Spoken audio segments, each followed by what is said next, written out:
Urdu world سری نگر کے ناظرین و شائقین کو جعفر جمیل کا پیار بڑا سلام۔ آج کے ادبی پروگرام میں ہم نے جس شخصیت کو مدعو کیا ہے آپ ہیں ڈاکٹر ریاض توحیدی صاحب۔ آپ نے کئی افسانوی مجموعے لکھے ہیں جن میں کالے پیڑوں کا جنگل اور کالے دیووں کا سایہ کافی مشہور ہے۔ اس کے علاوہ آپ ناقد ہیں، محقق ہیں اور ایک اچھے افسانہ نگار ہونے کے ساتھ ساتھ آپ مدرس بھی ہیں۔ آپ کے مضامین اور افسانے ریاست اور بیرون ریاست میں بڑے ذوق و شوق کے ساتھ پڑھے جاتے ہیں۔ تحقیق و تنقید میں آپ کی جو تصانیف ہے ان میں معاصر اردو افسانہ تفہیم و تجزیہ، جہانی اقبال، ڈاکٹر خلیفہ عبدالحکیم بہزت اقبال شناس، ان کے کئی ایڈیشن برصغیر ہند و پاک میں شائع ہو چکے ہیں۔ ڈاکٹر ریاض توحیدی صاحب، آپ کا ہمارے آج کے پروگرام میں خیر مقدم۔ بہت شکریہ۔ ہلال صاحب ہمارے معاون اینکر ہیں۔ ڈاکٹر صاحب، سب سے پہلے آپ سے جاننا چاہیں گے آپ کی ابتدائی زندگی کے بارے میں اور آپ ادب کے تئیں آپ کا شوق کب سے پیدا ہوا؟ بسم اللہ الرحمن الرحیم۔ ابتدائی زندگی کا جہاں تک تعلق ہے تو اس میں تو تعارف آتا ہے، تو مختصراً میں اپنا تعارف پیش کروں گا۔ میرا نام جو ہے ریاض احمد بٹ ہے۔ تو اس کے بعد جب میں نے پی ایچ ڈی کیا تو ظاہر سی بات ہے پھر ڈاکٹر ریاض توحیدی جو ہے یہ میرا قلمی نام ہے۔ تو میں رہنے والا ہوں راجوار، ایک جگہ ہے ضلع کپوارہ میں، تو وہاں پر جو وڑی پورہ حلقہ وڑی پورہ میں رہتا ہوں۔ تو راجوار کے متعلق ایک شاعر نے خوبصورت شعر کہا ہے تو وہ ہمیں تو پروگرام جو ہے اردو کا ہے لیکن وہ تو کشمیری میں، تو اس لیے ہم کشمیری بھی سب جانتے ہیں سمجھتے ہیں۔ آب حیات جام زن زہر ہلالہ چو نس راجوار کیا ونے کوتابتم تملونس۔ بہت خوب۔ تو میری جو ابتدائی تعلیم ہوئی ہے تو میں نے اول تا 10ویں سرکاری اسکول میں پڑھا ہے، گورنمنٹ ہائی اسکول وڑی پورہ میں۔ تو اس کے بعد تعلیمی سلسلہ جاری رکھتے ہوئے میں نے جو 11th اور 12th کے ایگزام پاس کیے، یہ تو اسی ہائر سیکنڈری میں پاس کیا جہاں پر میں آج بحیثیت اردو لیکچرر کام کرتا ہوں۔ پھر ڈگری کالج ہندوارہ سے گریجویشن، اس کے بعد جو ہے شعبہ اردو کشمیر یونیورسٹی سے اردو میں ڈگری لی۔ تو ریسرچ کے لیے میں نے اقبالیات کا سبجیکٹ چنا، تو اقبال انسٹیٹیوٹ کشمیر یونیورسٹی سے میں نے ایم فل اور پی ایچ ڈی کیا۔ تو ایم فل اور پی ایچ ڈی کرنے کے بعد مجھے کشمیر یونیورسٹی کی طرف سے بیسٹ اسکالر ایوارڈ ملا، جو گولڈ میڈل کی صورت میں مجھے ملا۔ تو اب یہ جو ہے تعلیم تربیت کا جہاں تک تعلق ہے تو گھر میں ابتدا سے ہی ہمارے گھر میں جو علمی ماحول تھا پہلے سے ہی تھا، تو لیکن ادبی ماحول تو وہاں پر نہیں تھا۔ وہ اس وجہ سے کیونکہ میرے جو والد صاحب ہیں تو وہ کتابیں جو لاتے تھے وہ فکری طور پر اسلامی لٹریچر جو تھا تو وہ کتابیں لاتے، تو اب ذوق و شوق وہاں سے بڑھا مجھے بھی علم و ادب کی طرف سے۔ لیکن ابتدا تو جو میری ہوئی ہے یہ مذہبی کتابوں کے مطالعہ سے۔ تو اس کے بعد جب یہ اس فیلڈ میں آ گیا، ادب کے فیلڈ میں اب جو ریسرچ بھی کیا، اور تو اس کے بعد یہ ڈائیورٹ ہو گیا میری سوچ جو ہے ادب کی طرف۔ تو بعد میں ایک طرح سے ادب سے محبت ہو گئی، کیونکہ اس کی بھی ایک وسیع دنیا ہے اور سماج کو اس کی ضرورت ہے۔ یہ ایسا کام نہیں ہے کہ کوئی کہے کہ ادب سے کیا حاصل ہوتا ہے۔ ادب سماج کا کہا جاتا ہے، ادب سماج کا آئینہ ہے، یہ ایک سماج کا حصہ ہے۔ کیوں نہ ہو، جب ادیب جو سماج کا حصہ ہوتا ہے، اسی سماج میں زندگی گزارتا ہے، تو جو کچھ بھی وہ سماج سے اخذ کرتا ہے مشاہدات کی بنیاد پر، تجربات کی بنیاد پر، وہی تو لوٹا آتا ہے اپنی تحریر میں، اپنی تخلیق میں، ہے نا۔ اپنی شاعری میں، اپنے افسانوں میں یا مضامین میں. جی تو اس طرح سے میرا جو ذوق، ادبی ذوق اور شوق جو ہے بڑھتا چلا گیا. جی ڈاکٹر صاحب، آپ چونکہ ایک نقاد بھی ہیں، آپ سے ادباً یہ پوچھنا چاہیں گے کہ ایک نقاد کو کن کن دشواریوں کا سامنا کرنا پڑتا ہے؟ نقاد یا تنقید نگاری یا تنقید، جی پہلے یہ سمجھنا ہے کہ تنقید ہے کیا.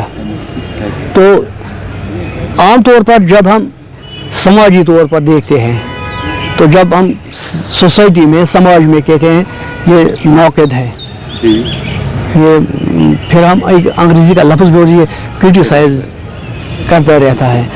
تو وہ تو ایک طریقہ ہے تنقید کا، چھوٹا سا وہ پہلو ہے تنقید کا. اصل میں ادبی تنقید جو ہے یا ادبی نقاد، جی بالکل، یہ تنقید ہیں دوسرے قسم کی تنقید ہیں. یہ ایک فن ہے، تنقید ایک فن. ادبی تنقید ایک فن ہے. تو اب مجھے تو اس پر بات نہیں کرتی. آپ کا سوال جو ہے کہ کن مشکلات کا سامنا کرنا پڑتا ہے. جی بالکل. اب جو تنقید اور تخلیق، تنقید کا تعلق رشتہ تخلیق کے ساتھ ہے. تنقید کرنے والا ناقد اور یہ جو تخلیق کرنے والا تخلیقار، ظاہر سی بات ہے دونوں کے درمیان تنقید نگار جو ہے تخلیق کار کی سوچ، اس کے الفاظ، اس کی تحریر پر تنقید کرتا ہے، ہے نا. اب مسئلہ یہ ہوتا ہے جب وہ صحیح طریقے سے فنی لوازمات کے ساتھ تنقیدی تصورات و نظریات کے تحت کسی بھی تنقید کا تخلیق کا جائزہ لے گا، تحریر کا جائزہ لے گا، تو وہاں پر خوبیاں بھی سامنے آئے گی اور اگر کہیں پر خامیاں ہوں گی وہ بھی ان کو بھی اجاگر کرنا ہے. آپ کا مطلب ہے کہ وہاں پر پرابلم یہ ہو جاتی ہے. تو زیادہ تر لوگ یہی چاہتے ہیں کہ ہماری تحریر، ہماری تخلیق، ہماری شاعری کی تعریفیں کی جائے. تو وہاں پر پرابلم ہو جاتی ہے. ایک نقاد کو صحیح طرح سے کسی بھی فن پارے کا جائزہ لینے میں، تجزیہ کرنے میں، تنقید کرنے میں، یہ سب سے بڑا اہم مسئلہ ہے. ڈاکٹر صاحب، تنقید جو ہے ادب کو فروغ دینے میں کتنا رول ادا کرتی ہے؟ اب دیکھیے جی، ابھی میں نے یہ عرض کیا کہ تنقید ایک فن ہے، یعنی ادبی تنقید. تو تنقید جو ہے علم کا ایک شعبہ بھی آپ مان لیجئے. جس طرح تحریر، تخلیق ہے نا، علم کا ایک حصہ ہے، اہم حصے ہیں. تو اسی طرح تنقید بھی ہے. اب آپ جو کہہ رہے ہیں کہ تنقید کا اطلاق، عملی اطلاق ادب کے فروغ میں کتنا اہم رول ادا کرتا ہے نا. اب دیکھیے، اگر یہ جو مان لیجیے کہا جاتا ہے تنقید ادب کی روح ہے، اور تنقید جو ہے کہ جو باغبان ہوتا ہے وہ کسی پھلواڑی، کسی چمنستان کی صفائی کے دوران جو گھاس پھوس دور کرتا ہے تو اسے اس چمنستان کے اس پھلواڑی میں نکھار آ جاتا ہے. تو اسی طرح ایک باشعور ناقد، با علم ناقد، جاننے والا ناقد جو ہوگا، وہ جب کسی تخلیق پر، کسی تحریر پر نظر دوڑائے گا، تنقیدی نگاہ ڈالے گا، تو اس کی تنقیدی نگاہ اس تحریر، اس تخلیق میں نکھار پیدا کرے گی. تو تنقید ادب کے لیے بہت اہم ہے. تنقید کا اطلاق عملی طور پر، اب کس طرح سے ہم یہ تنقیدی نظریات جو تصورات ہیں ان کو عملائیں گے کسی تحریر پر. اب دیکھیں، ہم نفسیاتی تنقید لیں گے، اکتشافی تنقید لیں گے، ہے نا. تو یہ تو میں دو کی مثال یہاں پر بیان کر رہا ہوں. اب جب میں کوئی افسانہ پڑھتا ہوں، کوئی شعر پڑھتا ہوں یا کسی کی غزل یا نظم پڑھتا ہوں، تو اس کے بعد میں نفسیاتی طور پر یہ دیکھتا ہوں کہ اس میں جو موضوعات پیش ہوئے ہیں کیا ان کا تعلق، کیا اس افسانے کے کردار کا تعلق، کردار نگاری کا تعلق کیا نفسیاتی